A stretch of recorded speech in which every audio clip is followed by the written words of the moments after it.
بلوچستان کے شہر دالبندین سے ہمارے نمائندہ محمد بخش بلوچ کی رپورٹ کے مطابق میونسپل کمیٹی دالبندین کے چیئرمین میر فیصل جان نوتزئی نے بابائے چاغی پینل کے سرکردہ رہنما میر قذافی خان نوتزئی کے ہمراہ بابائے چاغی لنک روڈ پر کھجور کے درخت لگا کر شجرکاری مہم کا آغاز کر لیا۔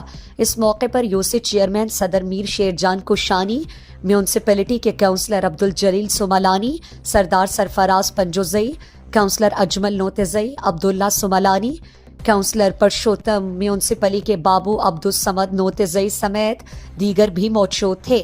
اس موقع پر چیئرمین میونسپل کمیٹی دالبندین میر فیصل خان نوتزئی نے کہا کہ درخت لگانا سنت نبوی صلی اللہ علیہ وآلہ وسلم ہے اور یہ صدقہ جاریہ ہے۔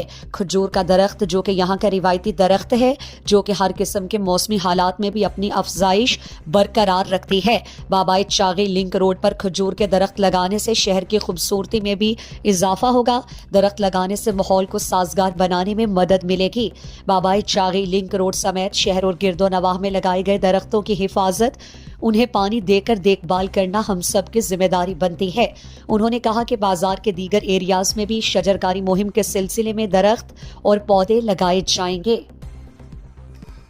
بلوچستان کی تازہ ترین خبروں سے باخبر رہنے کے لیے گدروشیا پوائنٹ چینل کو یوٹیوب پر سبسکرائب کریں اور فیس بک، انسٹاگرام اور ٹک ٹاک پر فالو کریں تاکہ آپ سے کوئی خبر رہ نہ جائے۔